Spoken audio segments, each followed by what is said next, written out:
Welcome to Kibbe on Liberty. This week I'm talking with Nick Freitas. We talk about the conflict between the aspirations of Elon Musk's DOGE project and the Republicans in Congress who fear their own shadow and maybe a budget process that's not going to reach those aspirations. Ultimately, we come out optimistic, thinking that people with information about what's going on in Washington, D.C. can apply the same kind of pressure that they did to push through some of the most interesting Trump nominees for his cabinet. Check it out.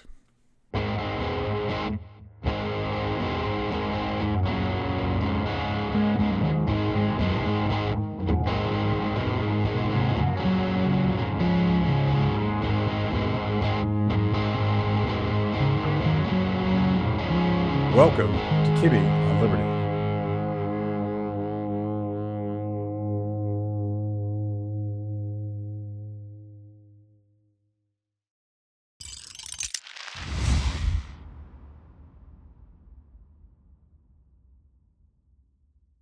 Nick, I don't know if you noticed, but I wore this T-shirt for you today.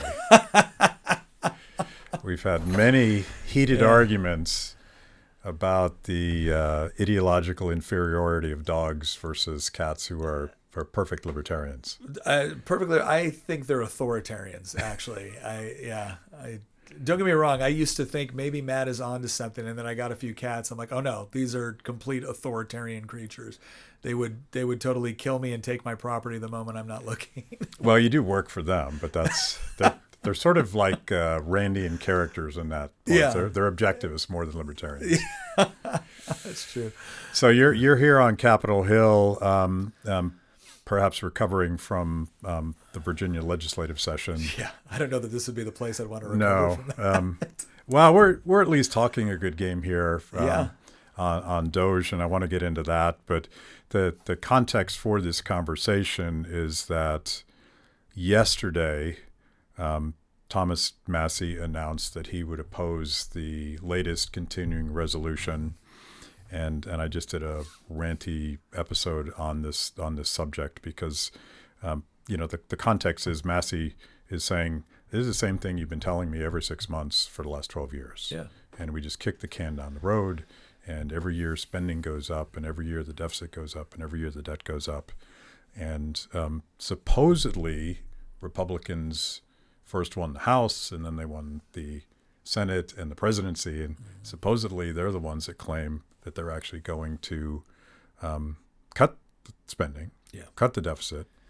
And I don't know if President Trump has ever talked about eliminating the debt, because that's probably not really his thing to do. But some of us think that actually should happen. Yeah. So you have the battle scars of the state legislature, and we were talking about this a little bit, but so many Republicans talk a good game, but I don't think they're fiscally conservative at all. I think that's accurate. Not in any meaningful sense. I mean, they might be, if it's relative to everybody else in Congress, well then, yeah, I'm sure that the members of the House Freedom Caucus are significantly more fiscally responsible than the squad. Yeah. And I do think that you have people like. By the way, that's a low bar. Yeah, right. And you have people like Massie and Paul and Lee and I think others where I think they've definitely demonstrated over a long period of time that if you gave them the opportunity, they would take fiscal responsibility to a whole new level. But yeah, I think overall, no, I think most Republicans have demonstrated over time that they're absolutely fine with the level of government spending that those of us in the Liberty Movement consider to be obscene. There's two wings, and I'm making this up, but I think it's probably true. There's two wings of the fiscally irresponsible Republicans, and that's the cowards and the neocons who really love big government as long as it's applied to their agenda on nation building and endless war and that kind of thing. Yeah.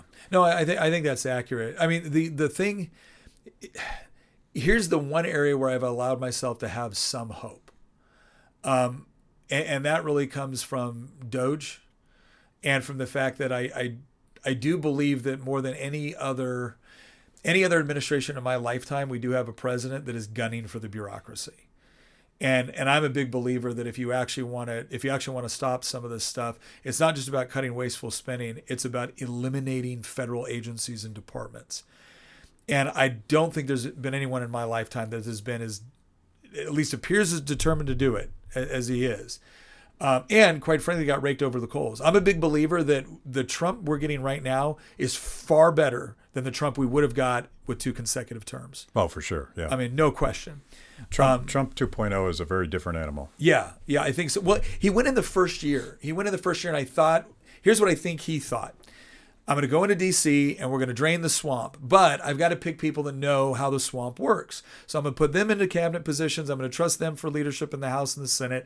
And then they're going to help me understand how D.C. works, and I'm going to show them how to fix it. And what he found out is that's not the way it works. The swamp protects the swamp. The bureaucracy protects the bureaucracy. And so this time he came in and it was just like, F that. I want people that are every bit as mistrustful of the federal government as I am. And you see that with people like Tulsi, and you see that people with like Pete Hegseth, and you see that with people like RFK. And so that is what gives me some encouragement, but trust but verify, right? Like we need to see things up front, and we need to see structural things, because to your point, there's no shortage of Republicans that will justify, pro-business big spending, which is cronyism. And then there's the others that will support. Those are the Chamber of Commerce Republicans, right? And then you have the, military industrial complex Republicans. And look, I recognize the military is actually a legitimate function of the federal government. I want a military that's strong, well-trained, powerful, all that good stuff. But I don't want either a foreign policy or a corresponding military who sees its personal responsibility to go around and make the world safe for democracy, right? Because we've seen what that's translated into, and especially now, it's essentially the exporting, like woke ideology is the primary export of the United States right now. So yeah, I agree. It's a big problem. So the context for this, and maybe I already said this, I don't know, because I just did this other podcast, but Trump is threatening once again to primary Thomas Massie, and which he's done before. And to I won't defend Trump on this, but if I were to put myself in his shoes, what he's doing is he's sending a signal to other Republicans: don't disobey. Yeah. But what I wonder about this is if you're actually talking about the type of structural reforms that you just outlined and that both of us hope are the actual outcomes of this process, you want to align with Rand Paul, not Lindsey Graham. Yeah. You want to align with Thomas Massie, not Mike Johnson. Yeah. Because Mike Johnson is not of that philosophical ilk, if he has any philosophy at all. And I'm like, if you're going to use your political capital as president to demand that Republicans do something, why not demand they do the radical thing? I think so. Here's what I think. I mean, obviously I don't know this. And I've spoken to Speaker Johnson before. We spoke to him right after the address to the joint session of Congress.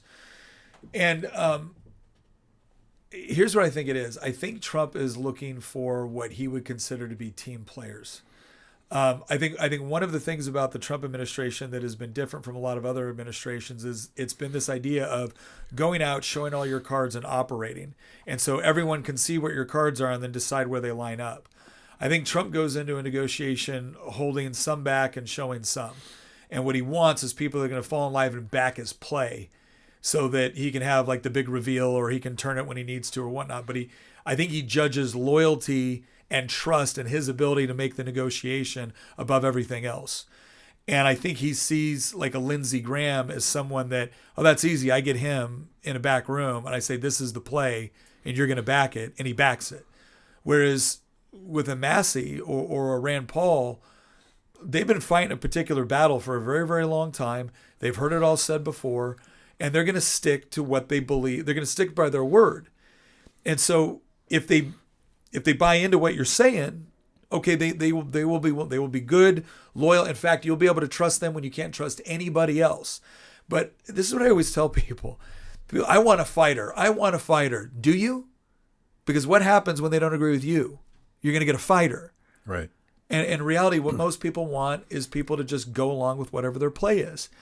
And look, I think Massey has Massey, Paul, and others. They've been fighting this for a long time. They've heard it all before, and they want to know what's actually going to get done. And I will say this. I understand Trump wanting people to back his play and feeling like they should trust him. But I think going after Thomas Massey is a big mistake. And I say this as someone that enthusiastically voted for Donald Trump, that is very, very happy with what's been going on in the short term here, wants him to be successful. But I mean, Massey is not the guy we need to be picking fights with. Massey and Paul and some of these other guys are the people that have been holding the line to ensure the Overton window doesn't shift too far. And to some degree, they're entitled to respect and loyalty. And that's the part that bugs me about this exchange right now, is that stop giving me this either or proposition between what Trump wants or what Massey wants, and let's figure out how to do both. Because I think ultimately what Massey wants is a lot closer to what Trump wants in the end than what Lindsey Graham wants. Yeah.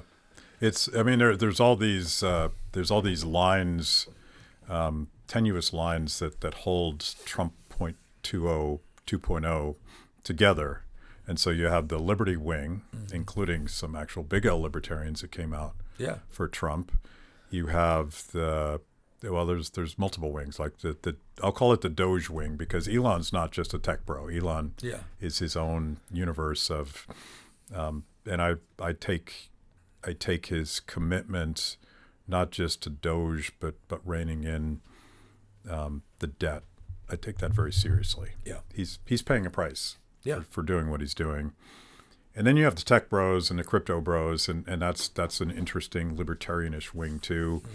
And then the whole Maha wing, the RFK wing, to hold that coalition together, to reiterate your point, you need to move more towards Rand Paul and Thomas Massey. Because of those concentric circles, the thing that holds that coalition together is small L libertarian. Those are the parts where that very disparate coalition can actually agree on things, and it's the neocons, the Lindsey Grahams of the world, who are the outliers. So yes, you have to manage them, and yes, you need to wrangle them in. And to me, it was remarkable, and I would give most of the credit to Maha, the calls and the social media and the melting of the phones to force squishy Senate Republicans to confirm Tulsi Gabbard and Pete Hegseth, like the whole list. I never said this publicly, but privately, I'm like, I don't see how Tulsi and RFK Jr. get through. Yeah, because there's a good third of the Senate Republican caucus that absolutely wanted to vote against them. Yeah. But there was enough grassroots pressure, and Trump's political capital was fresh and strong. Oh yeah. That entire thing needs to be applied to the budget process. Thank you for joining me today on Kibbe on Liberty, and for being part of our fiercely independent audience. Every week, my organization, Free the People, partners with BlazeTV to bring you this show. My guests bring smart perspectives on everything from current events to timeless philosophical debates. If you like what you hear, go to freethepeople.org/KOL and support Kibbe on Liberty so we can continue to produce these honest conversations with interesting people. Now, let's get back to it.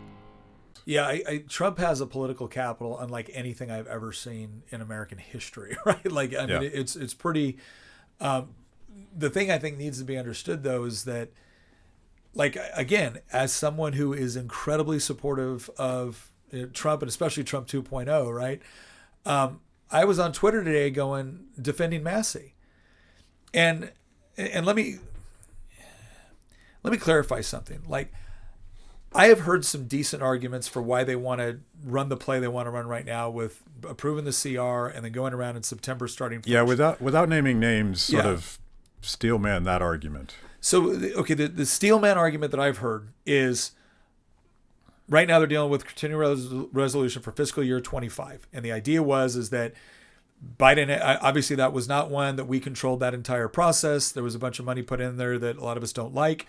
A lot of it was the spending for a lot of it was front loaded. And so you run into legal issues with respect to when Congress has allocated funds, contracts have been awarded, the money has been spent, and you run into these, potential legal battles. We kind of already saw this with that 5-4 Supreme Court decision where $2 billion was forced to go out the door. Now, there's a lot of other money still waiting in the wings, and we don't know how much more of it is going to run into legal challenges, but there it is. So the idea is like, look, we're 6 months into this because, the fiscal year started back in September. The idea is get rid of this, just get through it, seal it off, get through it. And then in September, when we go into fiscal year 26, that is the first clean, Trump budget. And we are promising you that we're going to take all of the various cuts and whatnot that DOGE has identified. We're going to work that into that budget. And then in the meantime, as we're still looking at that, we're going to try to do rescission, which is it's this congressional mechanism where the administration can identify funds that they think are wasteful or not being spent appropriately. And then Congress can essentially, I don't know if a bill is the right term, but they can essentially pull that money back. And now it doesn't get spent out the way we want. So there's this idea that we can still pull some of it back through rescission, that which is eligible for rescission, but just let us get past 25 clean and then move on to 26. The big question I asked was, okay, what guarantees do I have as a very commonly disappointed Republican? What guarantees that I have that you're going to do this? And specifically, what do I need to be looking for to make sure that it's going to happen? And look, I'll give the senator credit. He went through, he's like, okay, if you don't see all the 12 various, what do they call it? The appropriations bills. Yeah. If you don't see all 12 of those appropriation bills for 26 out of the Senate by July 31st, we're probably not on track to get this done by September. And I'm like, okay, for better or for worse, you've given me a reason. I might not like all of it, but you've given me a reason. You've given me a strategy. And you've given me a deadline. You've given me something to look toward. And those are some of the things I look for when somebody is asking me to trust them. So again, I'm not saying happy about this. I sure as hell don't think that Massey should be taking all this hell for not being willing to trust it. But that's at least more than I've ever gotten before on explaining what the strategy is. And so now it's going to be a question for individual members of Congress to say, do you trust the Trump administration to hold up their end of the bargain? And that one, I think, is one I'm a little bit more willing to trust. But then, do you trust the House and do you trust the Senate? Because the longer you wait, the closer you get to midterms, and the more dicey this all gets, the more cautious everyone gets. And the Republican tendency has been, the way you win midterms is by not making anyone mad. Now, this senator came right in and said, he goes, no, the way we're going to the midterms is by delivering on the promises. Okay. Again, I like what you're saying. But that's the steelman argument for why they got to do this the way that they're currently doing it. Again, it's not my argument, but that's the argument. Yeah. I mean, if that's true, they're claiming that they are returning to regular order, and we will actually see appropriations committee subcommittees meeting. Yeah. And we will see authorizing committees meeting. Yeah. And we'll be having hearings about eliminating USAID, and that will be incorporated in the appropriations process. So it's not like we need to wait until, would you say July? So July is when the bills have to be out, yeah. Which means now the Senate obviously has two calendars. The House has one right now because the Senate has both the Senate calendar and the executive calendar because they got to do all these other appointments.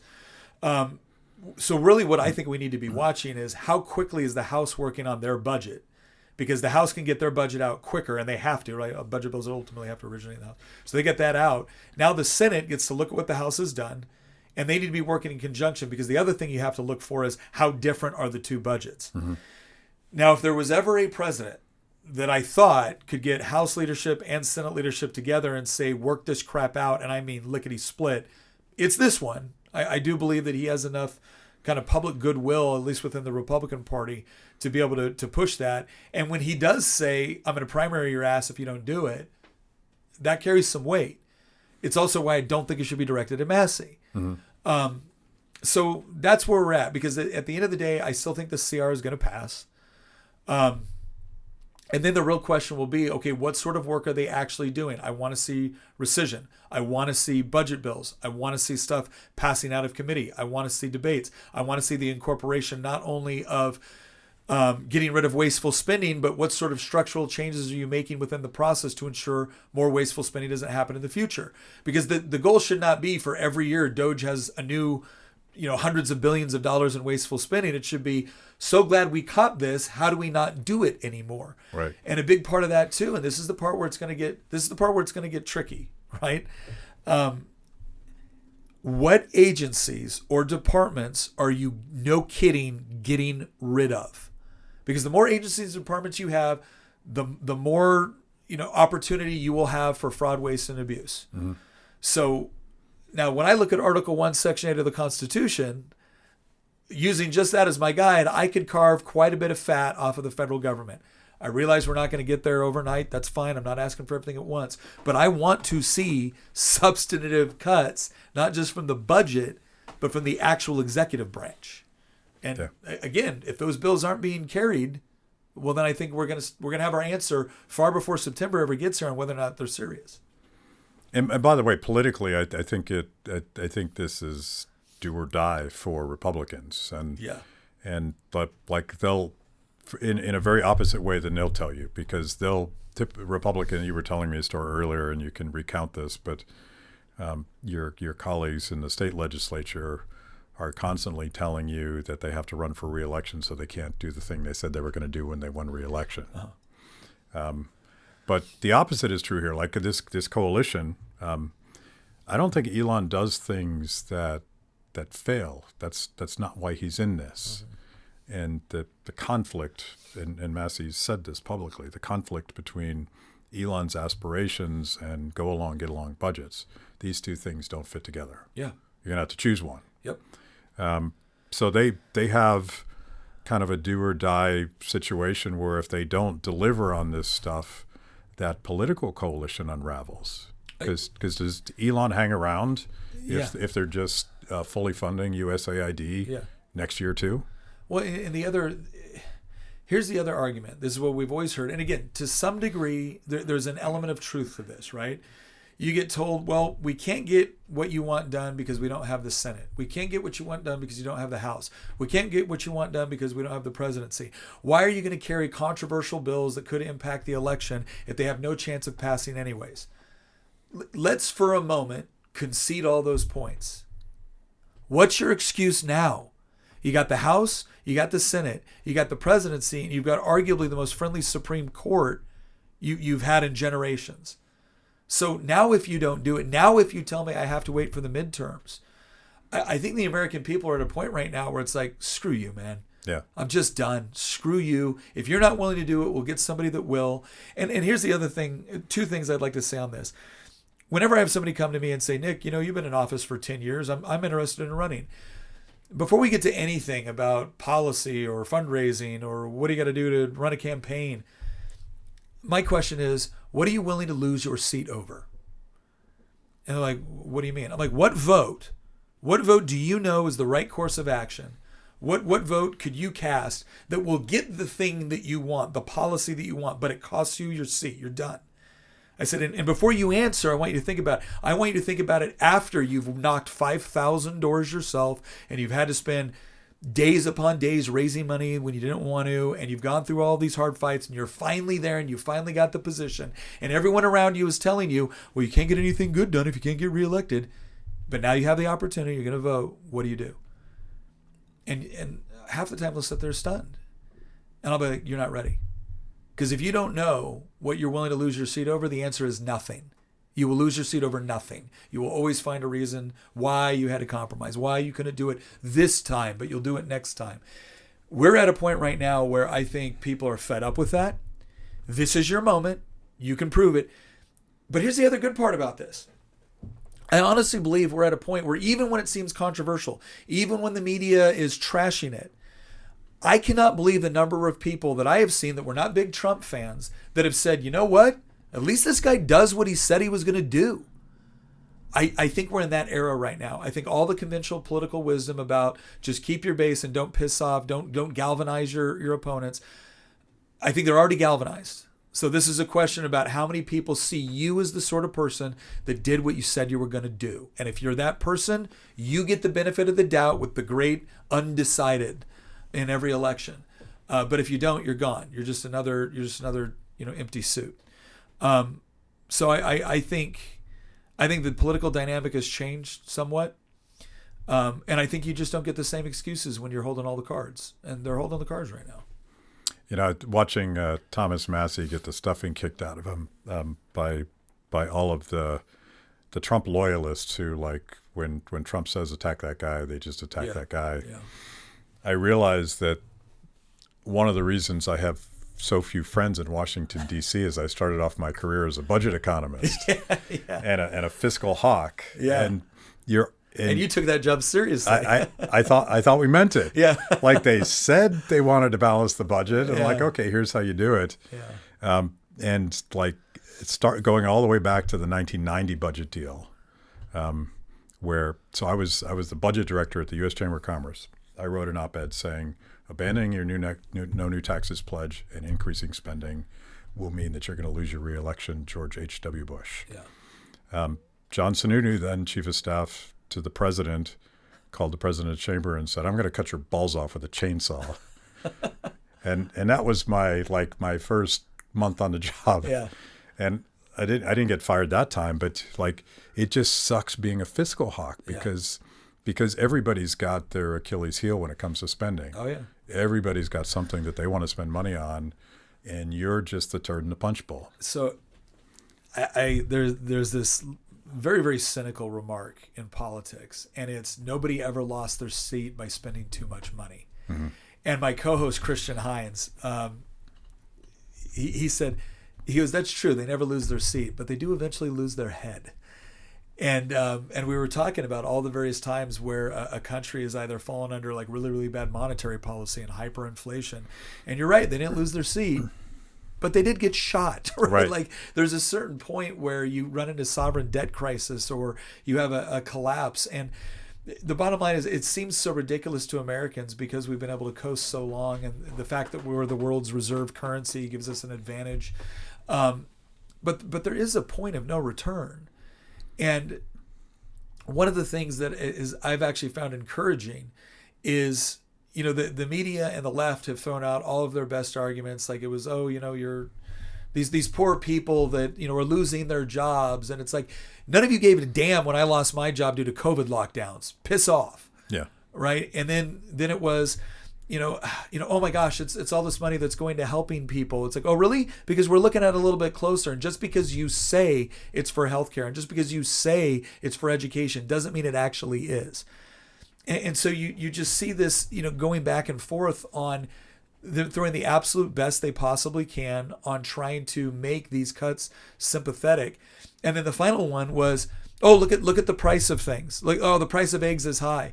And I finally saw one person, they put out a meme and they said, I would pay $10 for each effing egg if it mean I could continue to get the cuts that I'm seeing through DOGE. I didn't vote for cheaper eggs. I voted for them to go in and summarily gut all of the wasteful spending I've been watching my entire life. And I'm like, yes, that is exactly the sort of energy I want to see. Not because I want eggs to be expensive. I think we can do two things at once. In fact, I think the more you do one, the more you'll get the other, provided that you have good fiscal policy and everything else. But that's the sort of energy I am seeing more and more out of people. It's like, no, we are finally getting to the heart of what has always pissed us off. And you've always diverted us with bread and circuses, right? It's always been bread or circuses or granny's going to die. And we don't believe you anymore. Yeah. And the rise of new media has really allowed us to elevate the other side of this debate. And the cutting of a lot of this money from USAID has demonstrated how much astroturf the leftist narrative was. It couldn't survive without billions of our dollars subsidizing their message. And now that they're actually forced to compete on something vaguely approaching a level intellectual playing field, they're getting their asses kicked. If you've made it this far into the show, it means I must be doing something right. Kibbe on Liberty is just one of the amazing products we created for the people. We tell emotionally compelling stories and produce educational videos for the Liberty curious. Our award-winning documentaries personalize all things liberty, independence, creativity, hard work, integrity, and perseverance. After the show, check out our work at freethepeople.org. And if you like what you see, donate to support what we do. That's freethepeople.org. Now back to the show. The USAID protests outside the building were so comical, and to your point, I just can't imagine that a single American, particularly American that was deemed non-essential during lockdowns, would care that bureaucrats doing these ridiculous projects might lose their jobs. I don't even understand the political play on that. I had somebody get very mad with me, and they're like, Nick, I love everything you say, but there are good veterans losing their job. And I said, look, I'm going to concede a point to you. I'm going to concede a point that there are probably good, intelligent, hardworking people that are really trying to do their best within their department or whatever it is, who are now losing their jobs. And that sucks. I've lost a job. It's about two things. One, the government is not a jobs program. Every job that the government creates came at the expense of jobs that could have been created somewhere else by people spending their money that they earned on something they wanted. And that was taken from them in order to create this job. So I'm sorry. I can feel bad for the person. I don't feel bad for the make-work job that was created by robbing taxpayers. Secondly, thank God that a good, hardworking, intelligent person that served their country can now find a job where those talents will be truly effective, truly rewarded, in a job that is actually created by the marketplace, not by government fiat. I said, so this is not about me not having sensitivity toward a person that loses their job. But ultimately, these are the things that have to happen, not only for us as taxpayers, but also for them, so they can actually use their talents in places that are truly rewarding for both them and the people they serve. You know what? I want to talk about eggs for a minute, because it's sort of funny that the Democrats are now worried about the price of eggs, because they didn't suddenly become, and they're outrageously expensive right now. And obviously part of that is the Federal Reserve printer going burr all the time and just printing more and more funny money to finance all of these trillions in deficit spending that with money we don't have. But the other thing that's going on, and this gets back to one of my primary obsessions, is the pandemic industrial complex is committing genocide right now. Yeah. And it is so. I guess that's better than cockicide. Yeah. It is so irrationally stupid. Yeah. But they're culling the flocks. Yeah. And my friend Joel Salatin has had the most poignant response, which is if you want to worry about the health of a flock of chickens, and I'm now going to exceed my knowledge of farm culture. You actually don't want to kill the healthy ones. No, it's this bizarre idea that the ones that actually build the natural immunity, because animals build immunities just like we build immunities. Are we allowed to say that? You're actually weakening the flock by just randomly killing all of them.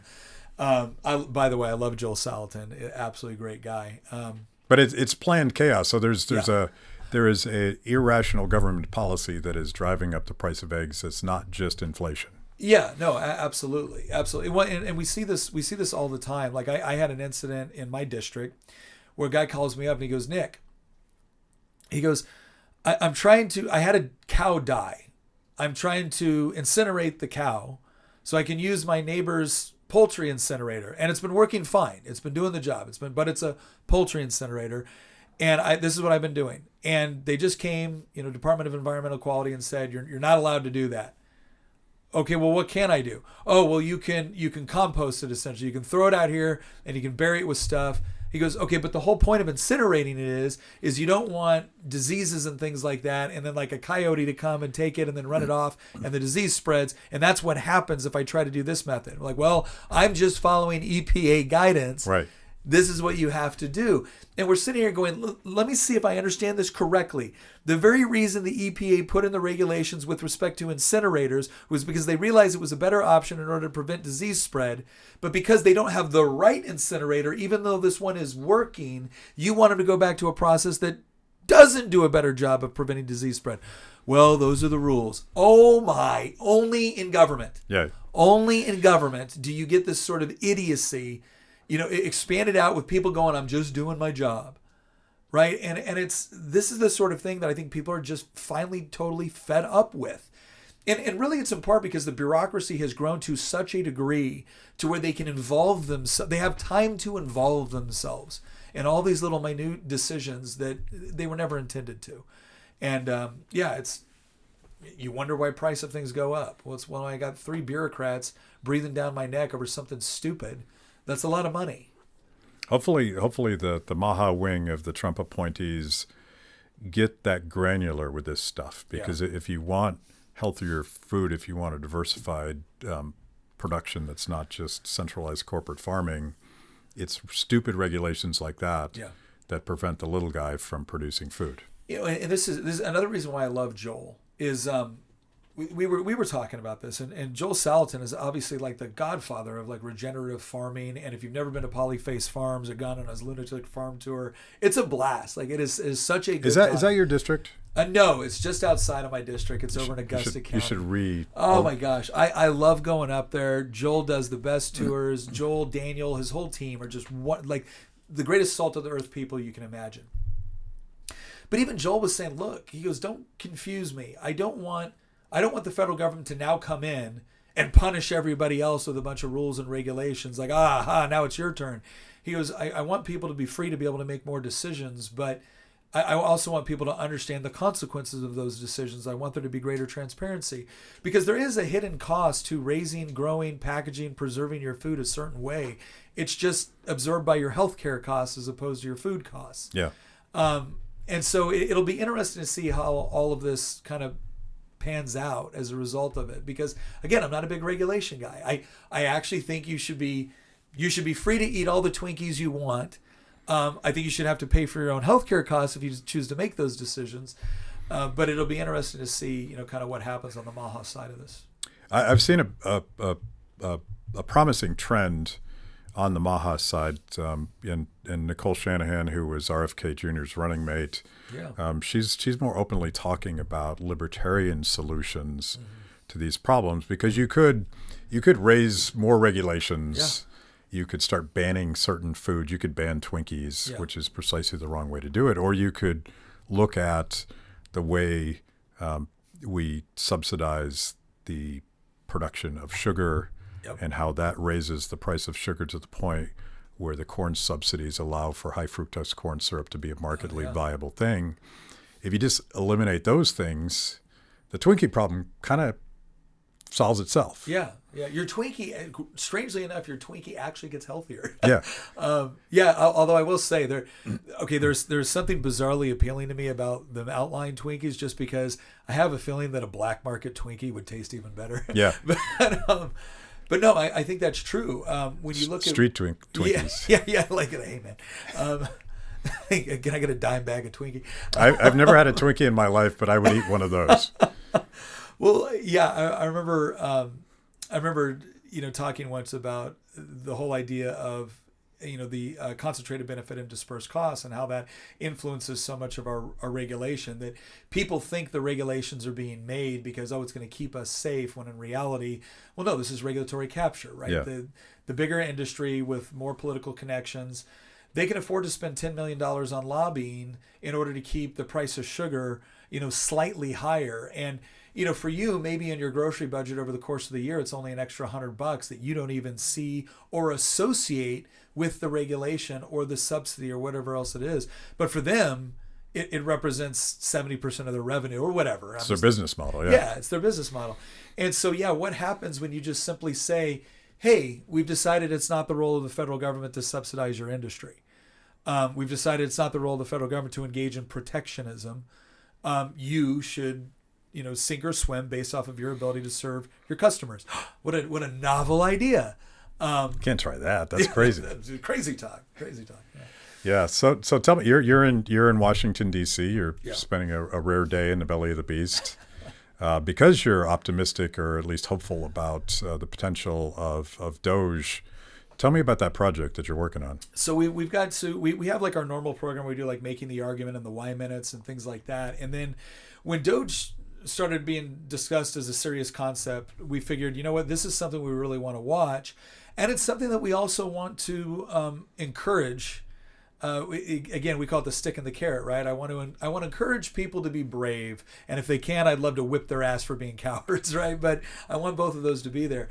And so we figured, look, we've got a pretty good social media audience. Let's do weekly updates on what DOGE is doing.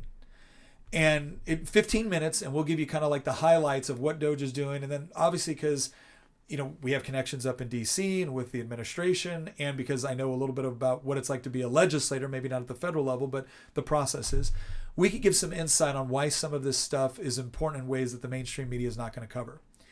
Like we're going to tie certain things with USAID to Gramsci, right, in a way that CNN is not going to do that. So we started doing these 15-minute updates, and they started getting pretty popular. And we said, what's missing from this is actually talking to people that are either legislators or in the administration or in some of the think tanks that have been doing work on this forever, to actually talk about, okay, now explain the process. Because when you talk about things like continuing resolutions and the fiscal years and 12 appropriation, what the hell does any of that mean, right? Nobody runs their business this way for the most part. So what does that mean? And so now we're coming up here and we're talking to legislators that are either on the DOGE committee or DOGE caucus, or they're on money committees or on the committees that deal, like the HELP committee, which is health, education, labor, and pensions in the Senate. Who are the people up here that know how this process is going to work, that can explain in layman's terms what they should expect to see? And what I think is good about this is the more opportunity that we give them to explain the process and what the plan they do, what their plan is, the more transparency the American people have, and the more they get to actually come back and say, well, you said it was done this way. How come it's not being done this way? So that's the encouragement. That's the carrot and the stick. Hey, thank you so much for this transparency. I would love to retweet what you're doing. I would love to be able to call the Congress people that you think need a little additional encouragement and be a force multiplier. And nobody gets to tell me that doesn't work anymore, because we saw how it worked in December with the last continuing resolution. I mean, Twitter exploded overnight. New media showed its power in a way that it really had never has before with the budget process. Yeah.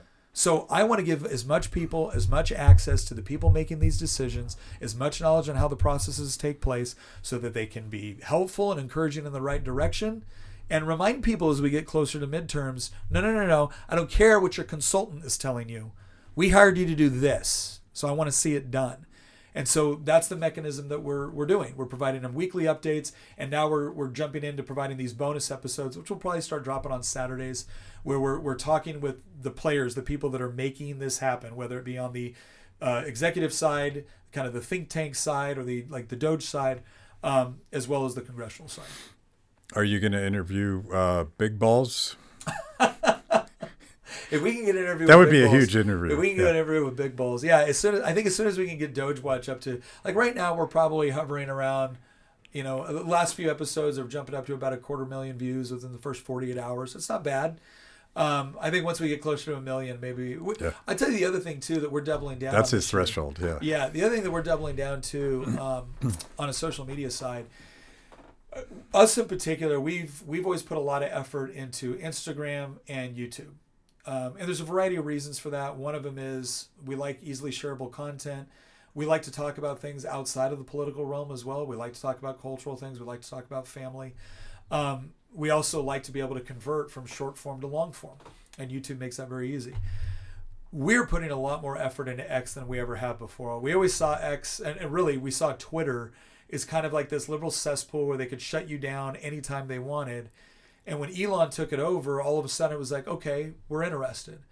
And now I look at the stuff that he's doing with video content and with X Spaces. And so we'll probably also start to do more Doge stuff on X Spaces as well, because that's become the virtual town hall. Very easy to use. So yeah, that's where we'll be. At Kibbe on Liberty, freedom is a lifestyle 24/7, something you live and breathe and wear every day. If that describes you, you need the very best Liberty swag in the market today, just like this shirt I happen to be wearing. Go to freethepeople.org/KOL and check out our exciting merch. You too can love Liberty and look cool. That's kind of where we're at, and we're investing more and more time on X. Yeah. I've always been a big fan, particularly since Elon took over, because we face peril on any of these platforms, and I'm old enough to remember when Facebook was open and free, and you could actually talk about Wild West. the death of the deaths caused by socialism. And despite Mark Zuckerberg's promises, I haven't seen any changes yet. No, I think their algorithm. I mean, look, on just a practical level for Facebook, their algorithm sucks. Their Facebook Reels are decent, and they allow for good sharing in between for Instagram. But they kept doing stuff in the 2024 cycle where they would change your preference. They would change the preferences for like political content. Mm-hmm. And then they would adjust your preferences for you. And you're sitting there and your audience is wondering why they're not seeing you. Well, it's because Meta made the decision that you didn't want to see this. Oh, but here's a bunch of crap you never asked for. Maybe you trolled somebody once, and now you're just inundated with left-wing, garbage. So I don't know. I hope that Zuckerberg is being honest in what he plans to do. YouTube, we've actually had a fairly decent, relationship with YouTube. They haven't been, too much of a pain. No strikes. No. I mean, we've had some demonetized and whatnot, but no strikes that I'm aware of. the day is young. They're watching now. Yeah, and then obviously, we try to participate on Rumble and some other platforms. But X is the one where if X ever figures out or chooses to go in the route of not only doing what they're doing now, which I think is highly competitive with Instagram and Facebook and even TikTok to some degree, but if they ever figure out how to be competitive on the YouTube side as well, you now have a one-stop shop with easy sharing, easy conversion from short to long. That's a game changer. I mean, I think he's pretty much said that's his plan, and the competition alone is. I viewed Zuckerberg's comments as extremely political, but I also think there's probably a market survival mandate here, because if Facebook continues to be that shitty, their community is going to just go away. It was one thing when they were the only game in town. Right. They're not. It's a very competitive field.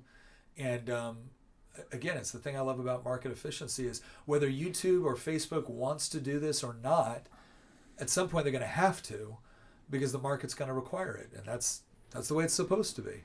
But I was being grumpy and pessimistic about the budget process early on, but a point you made, which is something that Elon, I think, fundamentally gets, is that you now have a radically democratized world, in large part because X is now relatively free and open public square.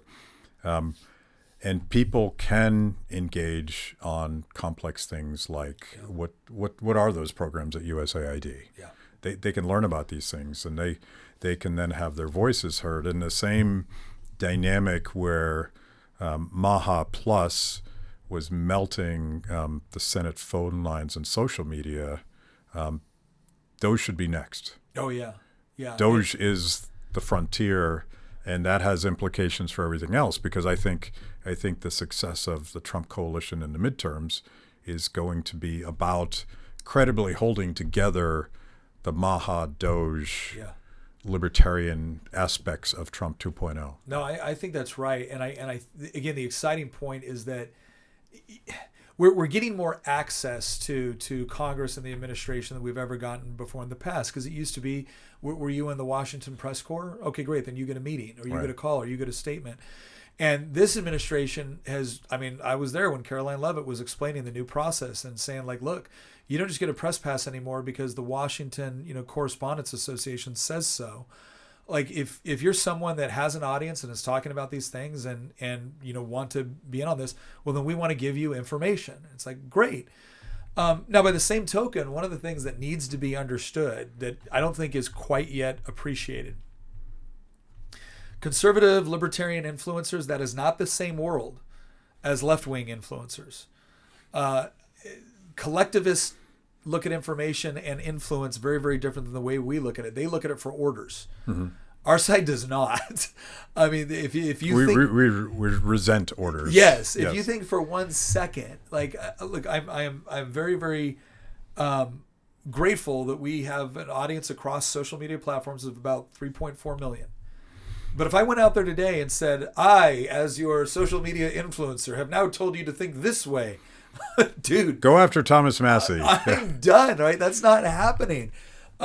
Because what they expect is to say, hey, look, here's what you've grown to believe about me and trust about me, that I'm going to tell you where my bias is. I'm not pretending I don't have one. I'm going to tell you where my bias is, and I'm going to explain things. I'm going to call balls and strikes the way I see it, based off of kind of an objective standard of truth, of reason, of logic, of morality. Like, that's where I'm going to call it. And insofar as you think I do a good job, you're willing to listen to me. Mm-hmm. But the moment I'm co-opted by anybody, even if it's like our side, you're done. You're done. And I think that's a good thing. That is a very, very I won't name names, incentive. but you can tell immediately when an influencer has joined a team, probably for a fee. Yeah. Because they change. Yeah. They change, and it's obvious. Yeah. I remember it's interesting. There's been some things where we've gotten offers like, hey, would you advertise for this, or would you do that, or Twinkies and Bud Light. Yeah. And sometimes we'll look at something, and our rule has been, I don't know if you ever saw that skit by what's his name? I forget the comedian's name, but he was doing a funny little shtick on liberal sponsors and conservative sponsors. And the liberal sponsors were like, save the environment, brought to you by Exxon, right? And the conservative sponsors was like, this is brought to you by Freedom Water, and I know one of the things that we always looked at was like, look, it's not, we have sponsors, Good Ranchers, True Classic, like, we love them. But it was only people that we like, that share common values, and that we actually like their product. One of the things that we were adamant about is like, dude, don't come in waving the flag and saying, oh, look at us, we're so patriotic. Okay, but does your product suck? Yeah. Well, then we're not interested, dude. We're free market capitalists. But yeah, you're right. And it's the same. The influence can happen on the same way. Like, sometimes you get I'm not talking about that sort of thing, because that's pretty transparent. But yeah. Obviously, a lot of influencers have private contracts to promote certain agendas. Yeah. And maybe products too, but usually the products are more transparent. Like, we're giving you this access because we expect a narrative. Yeah. And as long as you are sending that narrative, you get the access. And it's like, okay, well, the same question I ask people when they run for office pretty much applies to everything else. What are you willing to lose it for? Right.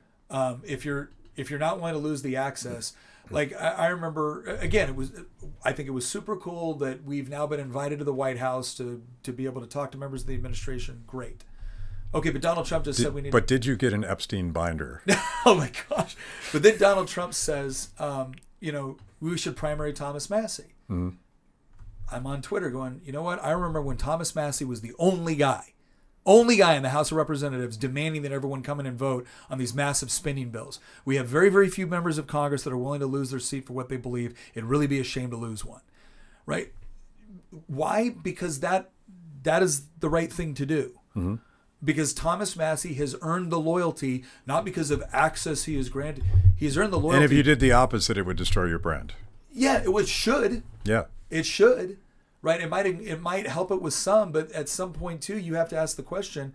Right, this is why. Like, look, I've been watching your stuff for years, and I never know quite how you're going to explain it, but I always know that you're going to stay true to what you believe, and that's why it's worth watching. So again, it's another one of those areas where it is the morally correct thing to do, and it also happens to be the thing that the marketplace over time tends to reward. Which is how you're actually living in a good moral marketplace, is that it ends up rewarding the things that are genuinely virtuous. Even though I live in Washington, D.C., I believe, and maybe it's somewhat naive, that doing the right thing is ultimately a good move for your career. Yeah. And I've had short run experiences where it didn't feel that way.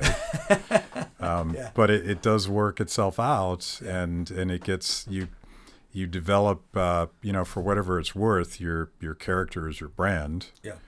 And I think we're at a point in this very transparent democratic world where that matters more than it used to. Putting out a good performance, you could get away with it. Yeah. When it was a production, when it was scripted. Yeah. It's not anymore. So I hope that's true, but I'm pretty stubborn about my beliefs, so it's not like I'm going to change it. Well, I think it's another. There's definitely times where short-term gain is obvious, and I think the other difference too is there are some people that won't take the short-term gain because they're really good at calculating what they think the future prospects will be. There are other people that pass on the short-term gain because they genuinely recognize it as the wrong thing to do, and I think those are two different types of analysis. Mm-hmm. And I don't care how smart you are. I believe in a soul, and I believe in objective morality. And even if you get away, even if you're so smart that you can get away with it, and it's purely just a matter of calculations, there's something about that is internally corrosive that will eventually come back to bite you. I totally believe that's inevitable. And look, sometimes people don't get caught for a very, very long time. But they end up getting caught in their own lives at some point. Because you'll end up burning people that you really should have stuck up for, and sooner or later you'll be the one on the you'll be the one on the chopping block, and you can't be surprised when nobody's willing to be there for you. Well said. Shameless promotion. You've talked about some of this, but where do people find your content and you and all this crazy stuff you're putting out on X? Well, we've made it pretty easy as long as you just go to Nick J. Freitas. One of the I love my last name, right? Proud of my Portuguese heritage, but it is shameful how close it is to Fuentes. So Nick J. Freitas, Freitas. Totally different brand. Totally different. But you can find that on X, YouTube, Facebook, everywhere. We use the same thing. That way it's just easy to find. Very cool. Good catching up. You too. Thanks for watching. If you liked the conversation, make sure to like the video, subscribe, and also ring the bell for notifications. And if you want to know more about Free the People, go to freethepeople.org.